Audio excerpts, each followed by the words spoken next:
அன்பியம் YouTube. இல்லந்தோறும் இறைசாட்சி, உள்ளந்தோறும் மகிழ்ச்சி. அவரை பின்பற்றி அவருடன் வழி நடந்தார். தெய்வமே, எதிர்பாராத ஒரு சந்திப்பு, பர்த்திமேயு கனவிலும் நினைத்து பார்க்காத ஒரு நிகழ்வு, இப்படியும் தனக்கு நடக்குமா என்கிற வியப்பு, எனக்கு எப்படி இந்த தைரியம் வந்தது என்பதை பற்றிய ஒரு சிந்தனை.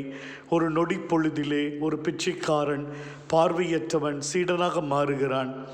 இது ஆண்டவரே, உம்மால் மட்டுமே முடியும். நீர் நினைத்தால், விரும்பினால் யாரை எப்பொழுது வேண்டுமானாலும் எப்படிப்பட்டவன் மாற்ற முடியும். பாவியும் புனிதனாக முடியும். கள்வனுக்கும் வான்வீடு கிடைக்கும். தொழுநோயாளியும் சுகப்பெற முடியும். இறந்த மகனும் உயிர் பெற முடியும்.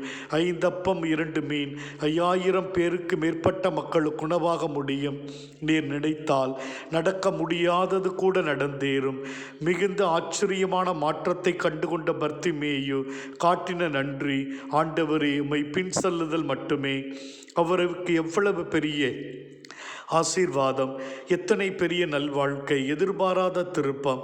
பர்த்திமேயு செலுத்தின நன்றி கடன் யாராலும் செய்ய இயலாதது. தெய்வமே, எங்களுடைய வாழ்க்கையில் நீரும் எவ்வளவு மகத்தான காரியங்களை செய்கிறீர். எதிர்பாராத ஆசீர்வாதங்களை எல்லாம் நாங்கள் பெற்றுள்ளோம். நாங்கள் என்றென்றும் உமக்கு நன்றி உள்ளவர்களாக இருப்போம். உம்மை என்றும் பின் செய்து வாழ்வோம். அருள் தாரும். ஆமென். இந்த அன்பியம் யூடியூப் சேனலை நீங்கள் ஷேர் பண்ணுங்க, சப்ஸ்கிரைப் பண்ணுங்க, லைக் பண்ணுங்க. Wish you all the best.